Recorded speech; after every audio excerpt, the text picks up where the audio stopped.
postrarme ante ti, Jesús, y en silencio.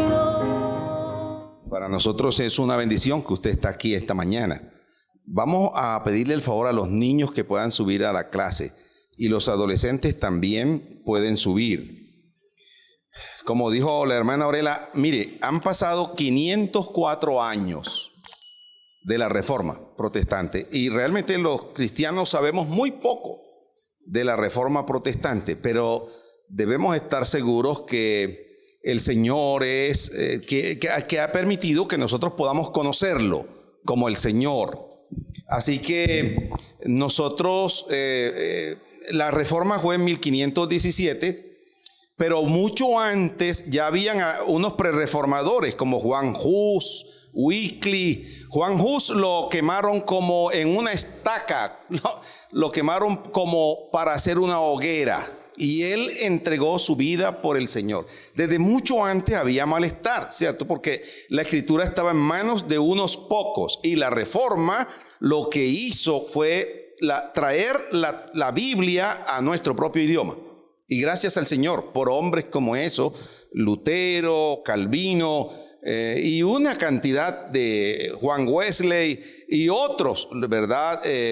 Spurgeon, todos estos hombres que dieron su vida también y que padecieron por causa del Señor siglos posteriores, pero el detonante de la Reforma fue Lutero en Alemania, en Wittenberg, ¿cierto? Nosotros creemos que la Biblia, la Escritura es la palabra de Dios, que solo la Escritura es la palabra de Dios. Eso creemos, que la Biblia es la palabra de Dios y que es más que suficiente, ¿verdad? Creemos eso. ¿Qué más creemos? Que la salvación solamente es por Cristo.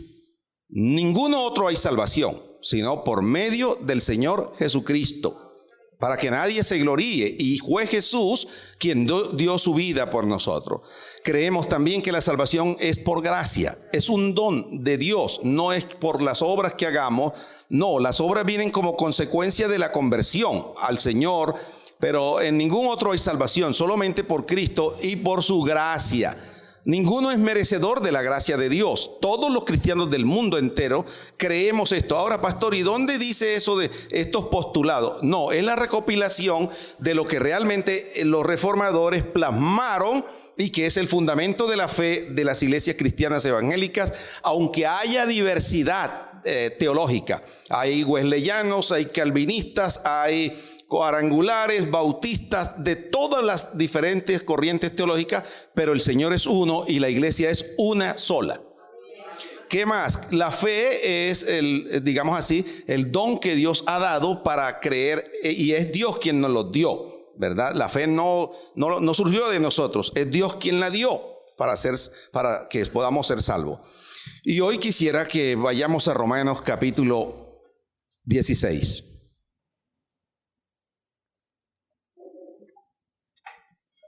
Abra su Biblia en Romanos capítulo 16.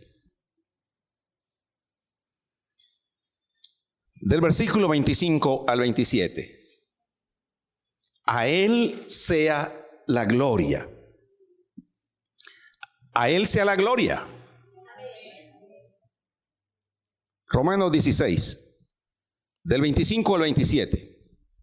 Dice así la palabra de Dios: y al que puede confirmaros, según mi evangelio y la predicación de Jesucristo, según la revelación del misterio que se ha mantenido oculto desde tiempos eternos, pero que ha sido manifestado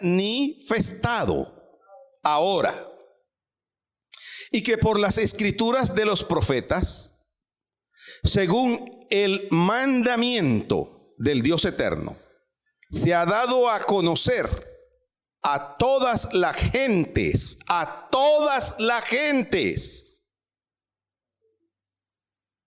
para que obedezcan a la fe, al único y sabio Dios, sea gloria mediante Jesucristo para siempre. Quisiera que leyéramos ese último texto. 1, 2, 3, el versículo 27. al único y sabio Dios, sea gloria mediante Jesucristo para siempre. Amén. Otra vez, al único y sabio Dios, sea gloria mediante Jesucristo para siempre. Romanos 16, 27. Hoy hablaremos acerca de la gloria de Dios, porque en las últimas palabras que están aquí, en esta doxología, Pablo ha escrito a la iglesia que estaba en Roma. Y en este capítulo 16 usted va a encontrar saludos a creyentes que habían sido colaboradores de Pablo. Pero también hay algunas advertencias contra los que enseñan falsas doctrinas. Y no se sabe a ciencia cierta quién eran esos que enseñaban falsas doctrinas. Algunos han dicho que probablemente podían ser judaizantes, que todavía en este tiempo se hacen presente, queriendo dividir y destruir la iglesia, causar divisiones en la iglesia, enseñando falsas doctrinas. Y los judaizantes lo que buscan es tratar de judaizar el cristianismo, dando a entender como si el sacrificio que Cristo hizo en la cruz no hubiese sido suficiente. Pero el sacrificio que hizo Cristo en la cruz por ustedes y por mí fue más que suficiente. Y uno encuentra ahora aquí en la doxología, este es un canto, este es una alabanza al Señor. Y en este canto hay algunas expresiones que hacen referencia, o términos que hacen referencia a lo que Pablo ha enseñado a la iglesia de Roma. Y aquí en la conclusión lo trae a su relevancia. Es como si Pablo, después de haber escrito sus argumentos, él ha hablado del poder del evangelio, él ha hablado de la fe, él ha hablado de la justificación, él ha hablado de la redención, él ha hablado de la justicia de Dios en la carta a los romanos, pero también ha hablado de la gracia de Dios. Y ahora aquí al final, después de toda la estructura doctrinal que hay aquí en su carta, es como si Pablo estuviese de rodillas reconociendo que el único y sabio Dios, el único y sabio Dios, a él hay que darle gloria. Es como si estuviera levantando sus manos, como si no estuviera defendiendo o explicando o confirmando sus argumentos. Simplemente adorando al único y sabio Dios por medio de Jesucristo. Y dice, sea gloria para siempre. Aquí la maravillosa doxología que nos dice este texto es una forma apropiada de concluir su carta, que expone con tanta belleza la verdad del evangelio. Creo que la meta final de la teología, la meta final de lo que usted hace y de lo que yo hago, debe ser para glorificar al Señor. Así que la preocupación que a mí me surge es que a veces nosotros no concordamos el discurso con nuestras acciones. Una cosa, nos cansamos y decimos en la iglesia, gloria a Dios a todo, gloria a Dios, pero nuestro estilo de vida no es como grato olor fragante para Dios. Y todo lo que hagamos, hagámoslo como si fuera para el Señor, para su gloria, para su honra. Todo lo que usted hace es para la gloria de Dios. Todo lo que usted hace debiera ser así. No responda a la ligera. Todo lo que usted está haciendo hoy es para la gloria de Dios. Y no lo diga de una manera mecánica, piense, interiorice lo que estamos diciendo esta mañana. Y ahora no estoy diciendo que usted no vive para la gloria de Dios. Lo que estoy diciendo es que usted haga un pare y empiece a meditar que si todo lo que usted está haciendo o yo lo hacemos para la gloria de Dios. Aquí Pablo entrelaza esta doxología. Y es como si al reflexionar en las maravillosas verdades de Dios que ha venido enseñando en la carta, el apóstol prorrumpiera en una espontánea alabanza a Dios. El apóstol introduce aquí al final dos cuestiones que no son habituales. Las advertencias sobre los falsos maestros, desde el versículo 17 al 19, y esta alabanza o doxología al final. Pero la pregunta para nosotros esta mañana es: ¿qué nos dice esta carta? ¿Qué relevancia tiene para mí hoy la palabra de Dios? Y escuche una cosa: las grandes verdades de nuestro Dios nos lleva a darle honra y gloria. Escuchen, loor y gloria, no se les olvide esto, loor y gloria al Dios de salvación. Loor es alabanza, alabanza y gloria al Dios de salvación, quien ha revelado el misterio que había estado oculto desde el principio y lo ha confirmado a través de las buenas nuevas. Loor y gloria al Dios de la salvación, que ha revelado el misterio que estaba oculto, pero que se ha hecho visible.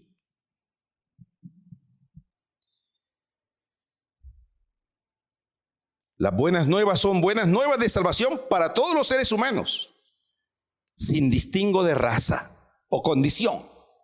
Así que ahora entrémonos a la carta, a la doxología, y vaya al versículo 25. Léalo y reléalo. Y quiero que escuchen esta traducción para ustedes también. Escuchen el versículo 25 en esa traducción, la Biblia, la palabra de Dios para todos. A Dios, que los hace firmes en la fe, sea la honra. Dios los fortalece con la buena noticia acerca de Jesucristo que yo anuncio. Es buena noticia, es el plan secreto que Dios ha dado a conocer, pero que estuvo escondido durante mucho tiempo. Ahora nos da a conocer ese plan a través de los escritos de los profetas. El eterno Dios ha ordenado que los que no son judíos conozcan el plan para que crean y obedezcan a Dios. Al único y sabio Dios sea el honor por toda la eternidad a través de nuestro Señor Jesucristo. Así sea. Muy bien, gracias Andrés. Y ahora bien, ¿qué tiene la palabra de Dios para decirle a usted y a mí? ¿Sabe qué tiene que decirnos? Que el evangelio de Dios fortalece la vida de nosotros. En primer lugar, el evangelio fortalece nuestra vida. Pablo ha dicho en el capítulo 1 que el evangelio es poder de Dios para salvación, para salvar. También es poder de Dios para fortalecer. Ahora, la palabra fortalecer se puede entender también como establecer, como afirmar fijamente, pero también como confirmar. Así que una de las cosas que hace el evangelio, el poder de la palabra de Dios, es afirmarnos y afirmarnos en un fundamento. Ahora, ¿en cuál fundamento estamos afirmados nosotros como iglesia? Porque Dios a través del evangelio afirma a la iglesia, y el fundamento en el cual nosotros estamos firmes es en la persona del Señor Jesucristo. Él es el fundamento. Él es el fundamento de nuestra fe. ¿Sabe? La fe nuestra no es una fe fenomenológica. Como dice nuestro hermano Fernando Mosquera, la fe fenomenológica es una fe movida simplemente por emociones, por lo que sucede. Algunos siguen al Señor por lo que ven, mas nosotros no seguimos al Señor por lo que vemos, sino por vista, sino que nosotros seguimos al Señor realmente porque confiamos en Él. Nosotros no nos erizamos por lo que vemos, porque hay creyentes que hoy sienten al Señor, mañana no lo sienten. No, de ninguna manera. Nosotros creemos por lo que dice la Escritura de nuestro Señor Jesucristo. ¿Cuántos creen eso? ¿Sabe? El Evangelio fortalece. Y el Evangelio que fortalece es el que tiene de contenido al Señor. El Evangelio que fortalece es aquel cuyo contenido es el Señor.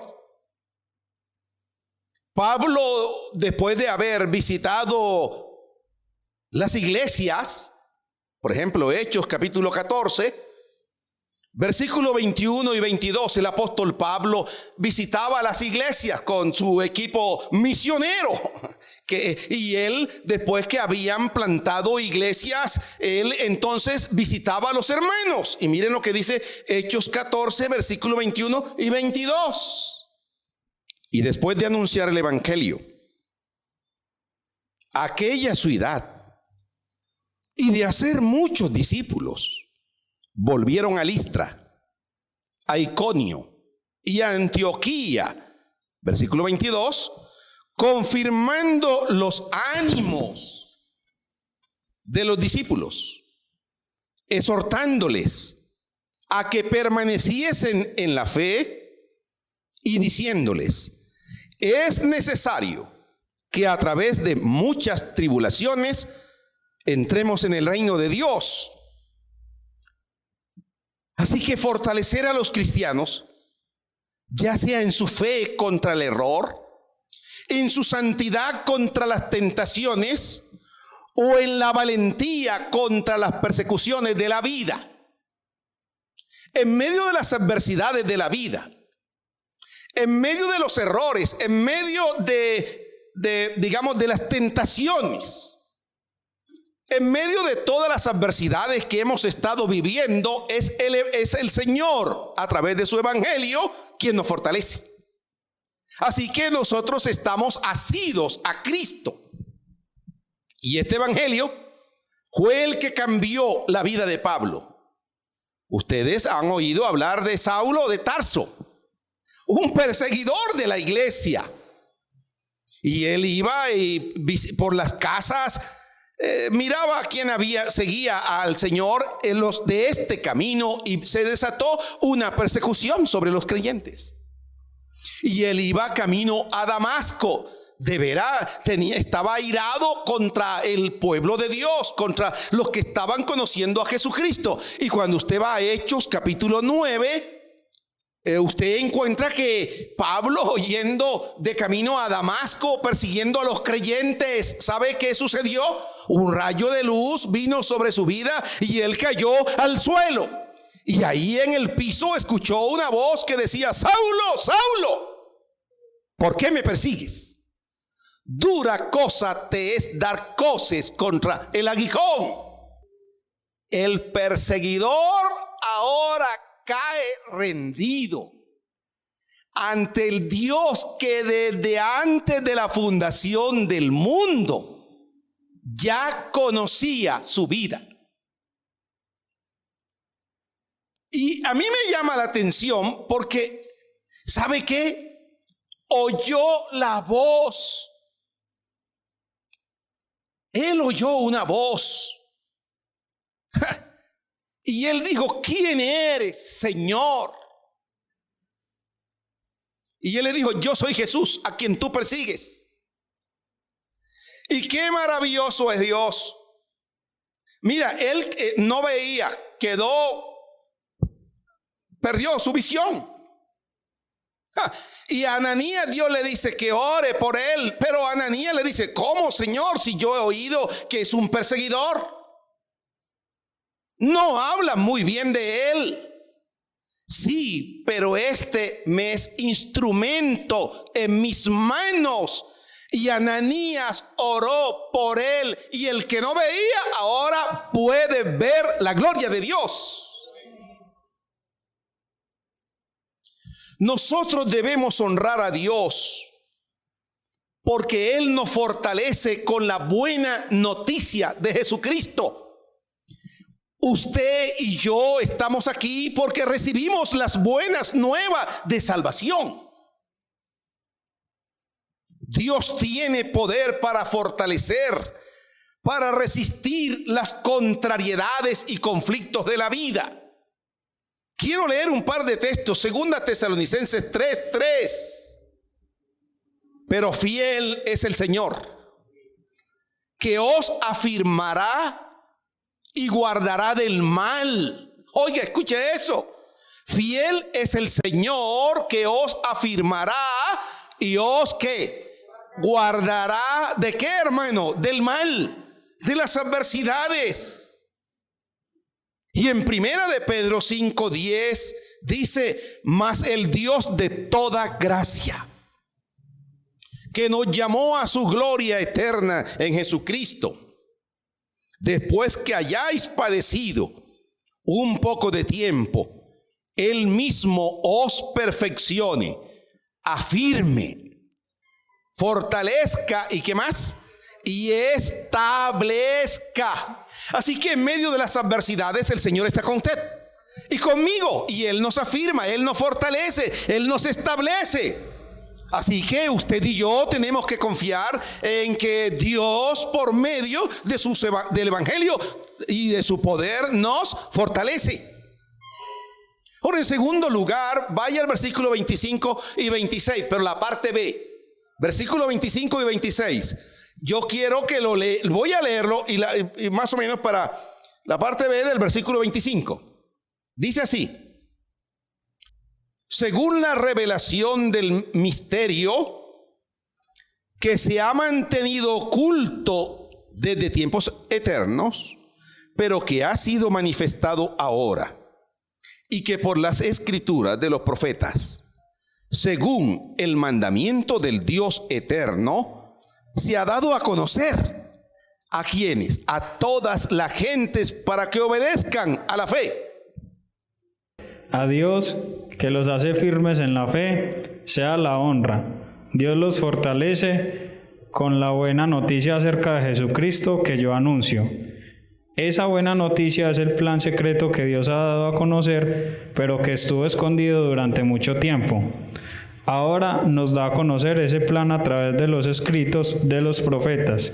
El eterno Dios ha ordenado que los que no son judíos conozcan el plan para que crean y obedezcan a Dios. Al único y sabio Dios sea el honor por toda la eternidad a través de nuestro Señor Jesucristo. El plan de Dios es revelado. El plan de Dios es revelado. El Dios eterno ocultó su misterio. Y ahora vamos a mirar a qué hace referencia. Ocultó el misterio durante largos siglos, pero ahora lo ha revelado. El misterio esencialmente es Jesucristo. Jesucristo mismo en plenitud. No es un nuevo mensaje, ni diferente el que ya estaba profetizado, plenamente congruente con el mensaje de Jesús y el evangelio predicado por Pablo. No es que haya otro evangelio. Aún Pablo dice que si alguien predicase un evangelio diferente, sea maldito.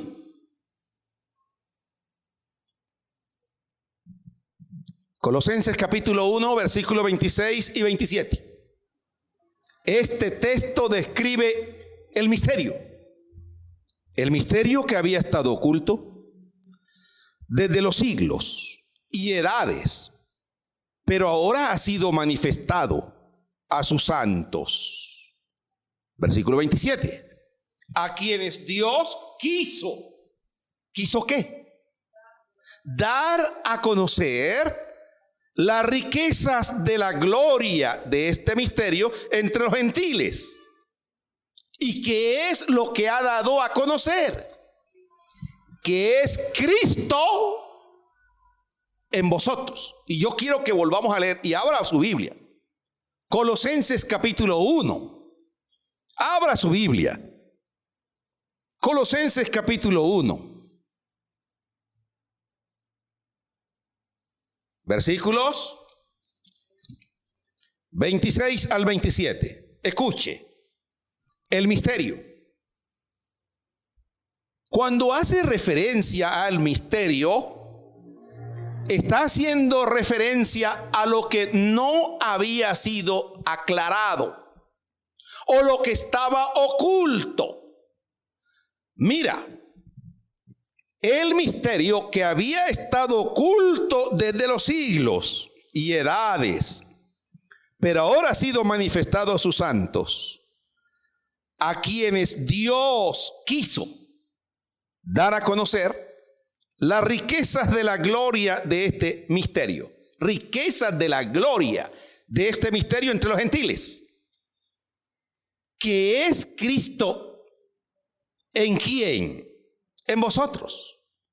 ¿Y qué es Cristo en vosotros? La esperanza de gloria. Mira, Cristo para los gentiles y en ellos, de modo que ahora los gentiles tienen una participación igual a la de Israel en las promesas de Dios. Este misterio también incluye la buena noticia tanto para judíos como para no judíos. Así que el misterio que no había sido revelado es dado a conocer. El Dios invisible ahora se ha hecho visible en la persona del Señor Jesucristo. ¿No le parece grandioso? ¿No le parece grande a usted? Yo creo que a algunos no les parece. ¿Le parece grandioso que el misterio haya sido revelado? ¿Y cuál era el misterio? El misterio que el Dios invisible ahora se ha hecho visible, pero también el hecho de que los gentiles, que son ustedes y soy yo, que no hacíamos parte del pueblo de Dios, ahora hacemos parte porque hemos sido redimidos por el poder de Dios y de su palabra. O sea, es un privilegio. El misterio ha sido revelado mediante la vida, la muerte, la resurrección y la exaltación del Señor Jesucristo. ¿Y sabe qué dice la Escritura? En Apocalipsis, al final también de todos los tiempos, todo ojo verá al Señor. Y también la Escritura dice que toda lengua confesará que Jesucristo es el Señor, para gloria de Dios Padre. El mundo entero. La gente, los que dicen no creer ahora, los ateos, los que dicen no creer en el Señor, tendrán un día que poder ver la grandeza del Dios del cielo. Ahora, Dios se ha revelado a través de los tiempos. Hay una revelación natural. El salmista dice: los cielos cuentan la gloria de Dios y el firmamento la obra de sus manos. Es una revelación natural. ¿Cómo no poder ver las maravillas de Dios en todas esas montañas que nos cercan? No es que las montañas son Dios. No, de ninguna manera. Eso no es Dios. Es obra de sus manos. Y a Él, creador del cielo y de la tierra, tenemos que adorar, porque no hay otro Dios como nuestro Dios. Bendito sea Dios.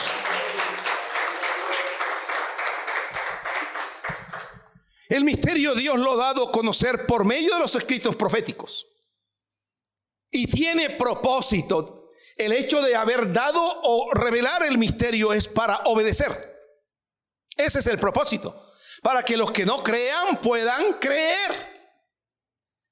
Entonces el misterio se dio a conocer mediante los escritos proféticos, su propio mandato con el fin de que obedezcan a la fe, el evangelio que está destinado para todos los seres humanos, porque de tal manera amó Dios al mundo que dio a su Hijo unigénito. ¿Para qué? para que todo aquel que en él cree no se pierda, mas tenga vida eterna. Así que la salvación no es para uno ni para dos, no es para ricos ni para pobres, no es simplemente para judíos, es para toda la raza humana, porque todos somos criaturas de Dios y el propósito de Dios es que ninguno se pierda. Habrá gente que va a rechazar al Señor, pero es un asunto de ellos con Dios. Pero todo hombre y mujer, el propósito de Dios es que nadie se pierda, sino que proceda al arrepentimiento en Cristo Jesús. Un misterio que una y otra vez ha quedado oculto en la historia, bajo diversos velos que los hombres han puesto sobre él. Y que es tarea de la iglesia proclamar con toda claridad y sencillez, a fin de que nadie quede ajeno al mensaje. Las buenas nuevas de Dios en Cristo Jesús es un mensaje para que todos los hombres obedezcan en fe al Señor. Así que la sociedad de 1517 del siglo XVI vivía como en un oscurantismo en cuanto a las escrituras.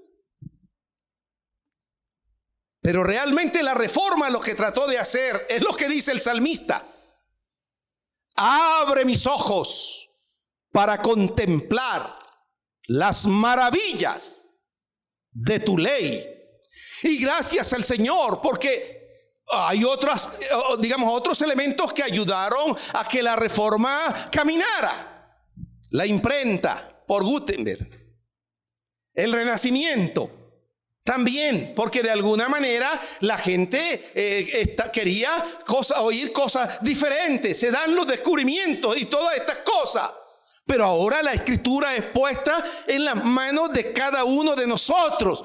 Para quitemos el velo. Satanás ha cegado el entendimiento de muchos para que no crean en el evangelio. Pero la escritura es la palabra de Dios, y la palabra que sale de la boca de Dios no vuelve a él vacía. Es como la lluvia que hace germinar. Mire el paralelo que hay ahí. La palabra es como la lluvia, y la lluvia que cae hace germinar y produce vida. Así que la persona que oye la palabra de Dios puede recibir vida a través de la palabra, por medio de Jesucristo.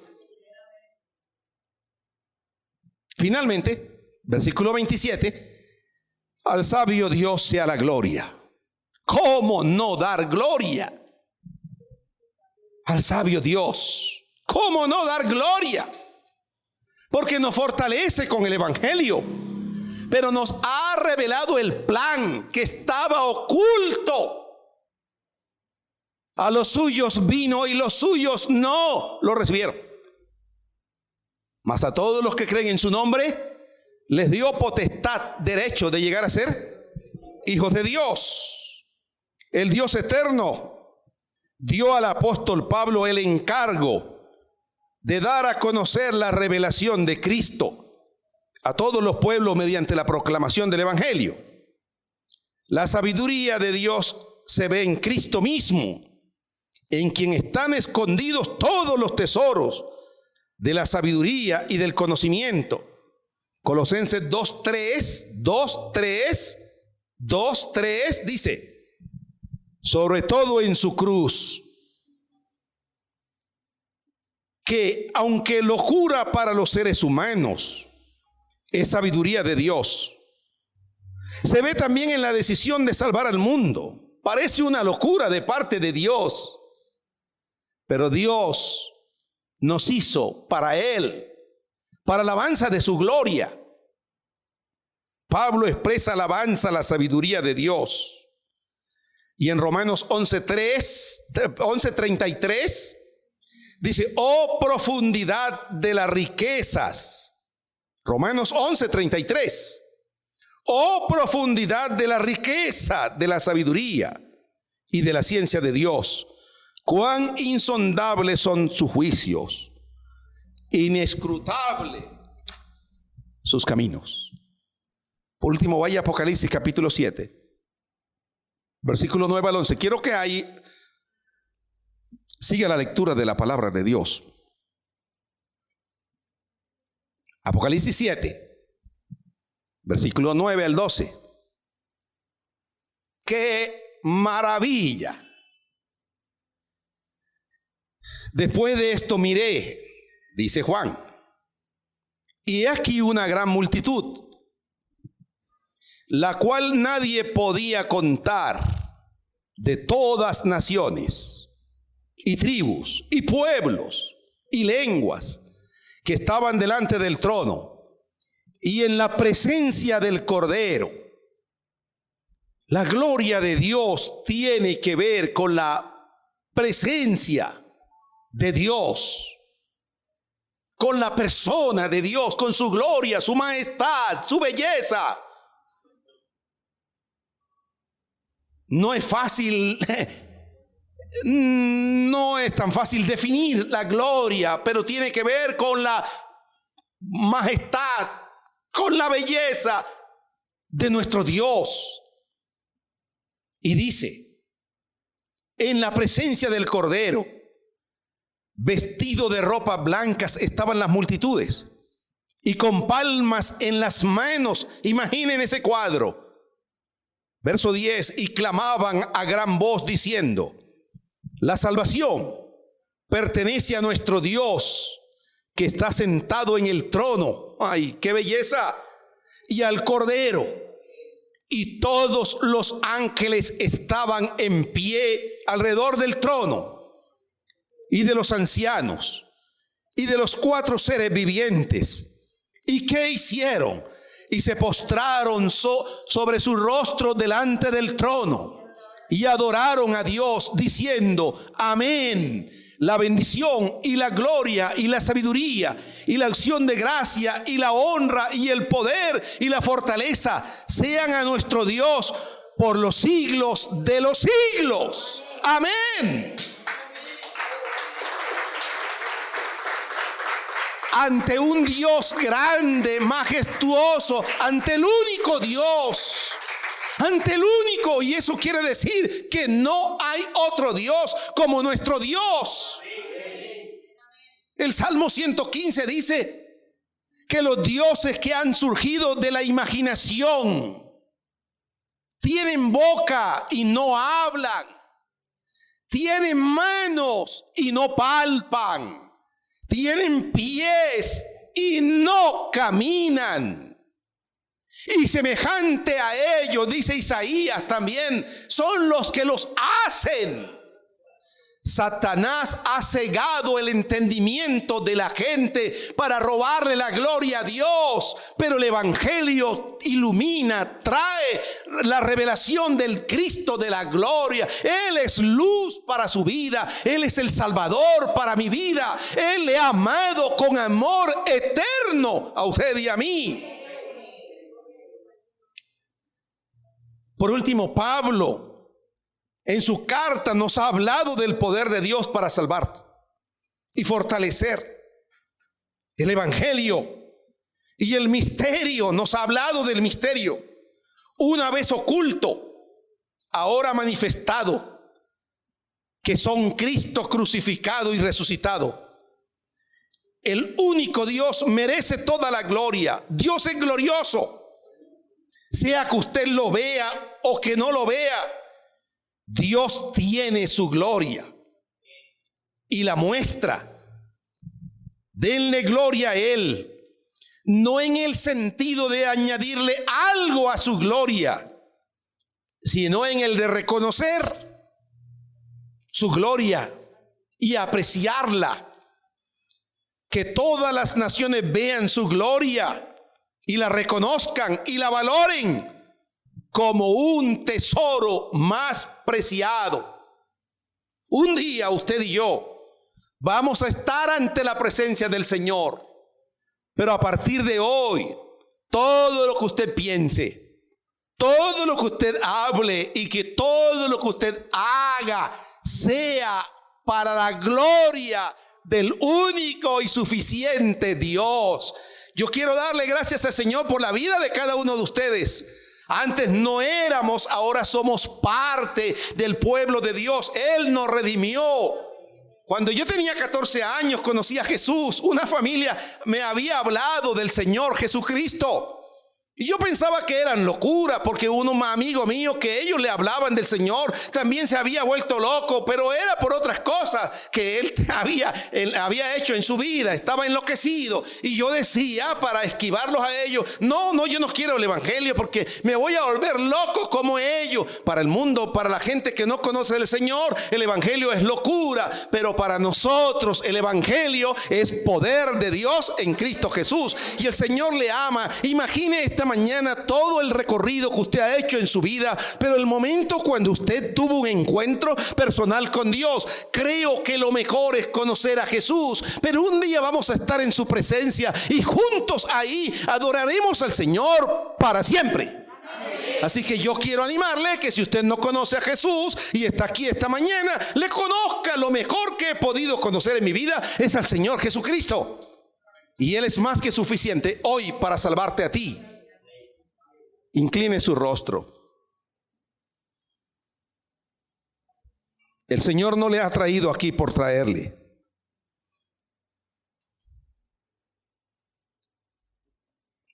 Él te ha amado siempre. Y esta mañana estás ante su presencia. Y si usted no conoce a Jesús, yo le invito para que sencillamente usted hoy inicie una nueva relación con Jesús. Yo creo que Él está aquí. Y diga conmigo: Señor Jesús, esta mañana he oído tu palabra y sé que eres el único sabio Dios. Tal vez yo he pretendido saber muchas cosas, pero esta mañana, Señor, me rindo a tus pies y ruego que me laves con tu sangre preciosa. Toma mi vida, perdona todos mis pecados y lávame con tu sangre. Entra en mi corazón e inscribe mi nombre en el libro de la vida. Y a partir de hoy, mi vida en Cristo será diferente. Señor, yo quiero darte gracias por las personas que han orado esta mañana. Pero si alguien aquí está enfermo, quiero decirle que el Señor tiene poder para sanarte esta mañana. No importa la enfermedad, o si tienes algún problema allá en tu casa, o algún enfermo en la clínica, o en el hospital, o en la cárcel, no sé. Padre, yo ruego ahora que extiendas tu mano de poder sobre esas personas que están en las cárceles, en las clínicas, en los hospitales enfermos, y sobre los que no te conocen, que son esclavos del diablo. Ahora puedan ser libres en Cristo Jesús, porque conoceréis la verdad y la verdad os hará libres. Señor, a ti sea la gloria. Levante sus manos y dele la gloria al Señor. Levante tus manos y dile: Señor, gracias. Gracias porque me escogiste desde antes de la fundación del mundo. Y quiero adorarte, quiero bendecirte, quiero exaltarte. Afírmame. Si he estado, Señor, tal vez a punto de caer o de deslizarme, afírmame. Dile: Señor, afírmame. Fortalece mi vida. Muchas gracias, Padre, en Cristo Jesús. Amén y amén. Dele un fuerte aplauso al Señor.